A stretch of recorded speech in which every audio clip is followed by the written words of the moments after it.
అంటే ఆల్రెడీ రన్నింగ్‌లో ఉన్న స్టార్ ఉండొచ్చా? లేదంటే అప్‌కమింగ్ తెలియదు. స్క్రిప్ట్ కాంది మేము వీళ్ళని ఫిక్స్ అవ్వం. ఓకే. ముందు స్క్రిప్ట్ ఫైనల్ అవ్వాలి. రైట్. ఇప్పుడు ఓటీటీ నుంచి కొంత సవాల్ కూడా ఎదురవుతుంది. సరే ఓటీటీ వల్ల నిర్మాతకి కొంత లాభం ఉంటుందన్నది ఒక చర్చ. బట్ ఓటీటీ వల్ల నెక్స్ట్ మంతే ఓటీటీలోకి వస్తుంది, లేదంటే 15 డేస్‌లోనే ఓటీటీకి వస్తుందని ముందుగానే అనౌన్స్ చేయటం వల్ల కూడా ప్రేక్షకులు థియేటర్‌లకు వెళ్ళటం లేదు. సరే ఓటీటీలో చూసేద్దాంరా అన్న ఒక భావనకు వస్తున్నారనేది టాక్ నడుస్తుంది సార్. దీనిపై మీ స్పందన ఏంటి? అలా ప్రతి ఇంటర్వ్యూలో చెప్తున్నానండి. ఇప్పుడు ఇండస్ట్రీలో మార్పు తెచ్చుకోవాల్సిన టైం వచ్చింది. నాట్ ఓన్లీ ఓటీటీ, ఆల్ 360 డిగ్రీస్లో మార్పు తెచ్చుకోకుంటే మనం ఇంకా సినిమాలు వెనకకి వెళ్తూ ఉంటాం. ఓకే.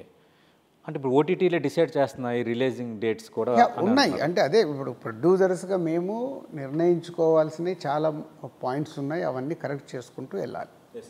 అలాగే పైరసీ కూడా మనం చూస్తున్నాం సార్. పైరసీ అదే థియేటర్స్ దగ్గర ఆడియన్స్కి కంఫర్టబిలిటీ ఏంటి, టికెట్ ప్రైస్ కానీ, క్యాంటీన్ కానీ, మెయింటెనెన్స్ కానీ, 2 ఓటీటీ, 3 కాంటెంట్, కొత్త కాంటెంట్కు మేము ఏం ట్రై చేస్తున్నాం, 4 పైరసీ రాకుండా కాపాడుకోవడము. సో ఇట్లా అన్ని చేసినప్పుడే సినిమా అనేది ఇంకా థియేట్రికల్ రెవెన్యూ పెరుగుద్ది. అల్టిమేట్ థియేట్రికల్ రెవెన్యూ పెరగాలి. పెరిగినప్పుడు వేరే అన్నీ వచ్చేస్తాయి. అంటే ఇండస్ట్రీ వాళ్ళ మైండ్ సెట్ అయితే మారాలంటారు. మారాలి. లేదంటే పోటీ పడడం కష్టం అవుతుంది. పోటీ కాదు, అంటే మారకుంటే ఇవాళ తెలుగు సినిమా నంబర్ 1లో ఉంది. అవును. దాన్ని కాపాడుకోవాలంటే అందరి ఆలోచన మారాలి. అవును. ఎందుకు మరి మీరు పాన్ ఇండియా వైపు అంతగా ఆలోచన చేయట్లేదు? చాలా బిగ్ మీది ప్రొడక్షన్ హౌస్, మిగతా వాళ్ళు తీస్తున్నట్టుగా పాన్ ఇండియా అంటే అదేనండి. ముందు నేను is a story oriented director, producer. So నా ప్రొడక్షన్ హౌస్ నుంచి మాకు స్టోరీ బేస్డ్గానే ఎక్కువ ట్రై చేస్తాం. సో ఇప్పుడు పాన్ ఇండియా వెళ్ళాలనుకున్నప్పుడు ఇవి పక్కన పెట్టి వెళ్ళాలి. సో అది ఆ స్పాన్లోనే తీయాలి. అలా తీసినప్పుడే కుదురుతుంది. గేమ్ చేంజర్ యాక్చువల్ మేము అనుకుంది పాన్ ఇండియా సినిమా, వర్క్ అవ్వలేదు. వర్క్ అవ్వనప్పుడు again we want recheck, next proper సినిమాతో వెళ్ళాలి.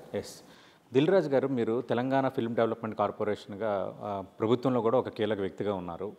అలాగే 2 తెలుగు రాష్ట్రాల ఇండస్ట్రీకి సంబంధించిన ఇష్యూస్లో ఒక తలలో 4గా ఉన్నారు. అంటే ఎంత భారం మోస్తున్నారు, ఇండస్ట్రీ తరపున సమస్యలు మాట్లాడుతున్నారు, అయినా కూడా మీకు సంబంధం లేని వివాదాలు సమ్టైమ్స్ మీకు చుట్టుముట్టుతున్నాయి. ఎలా ఫీల్ అవుతున్నారు? అంటే రాకుండా ఎలా ఉంటాయంటే, ఎప్పుడైతే మనము అన్ని పనులు చేస్తున్నామో ఆటోమేటిక్ పాజిటివ్ ఎలా ఉంటుందో నెగిటివ్ అలాగే ఉంటుంది. రెండిటికి సిద్ధంగా ఉండాలి. ఎందుకంటే హరిహర వీరమల్లు విషయంలో మీకు పవన్ కళ్యాణ్ మధ్య గ్యాప్ క్రియేట్ చేయడానికి కొందరు ప్రయత్నించారన్నది ఎవరు చేస్తుంటారు? ఎందుకు అంత క్రియేట్ చేయాలనుకున్నారు? నేను అదే అంటే ఇప్పుడు సినిమా ఫీల్డ్లో ఎప్పుడు ఎలా ఉంటే పోటీతత్వం ఉంటుందండి. పోటీతత్వంలో ఇప్పుడు ఎవరిది వాళ్ళే చూసుకుంటారు. ఇక్కడ అందరి గురించి ఆలోచించడం అనేది వెరీ డిఫికల్ట్.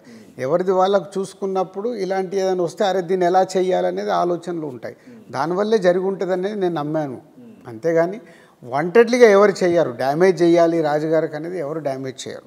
ఆ టైంలో కొంత వర్రీ అయ్యారా? ఏంటి అనవసర వివాదాన్ని రేపారు? నేను ఎప్పుడు దాటేస్తూ ఉంటాను. దాంట్లో ఉంటే ముందుకు వెళ్ళలేం కదా. అవును, రైట్. అంటే తర్వాత కూడా చంద్రబాబు నాయుడు కలుస్తారని పవన్ కళ్యాణ్ గారు అన్నారు. అది వాయిదా పడినట్టుంది. కలిసే అవకాశం ఉంది సార్? డెఫినెట్గా కలవాలి. మళ్ళీ సీఎం గారు అపాయింట్మెంట్ ఇవ్వాలి. ఇండస్ట్రీ నుంచి అందరు వెళ్ళి కలవాలి. అంటే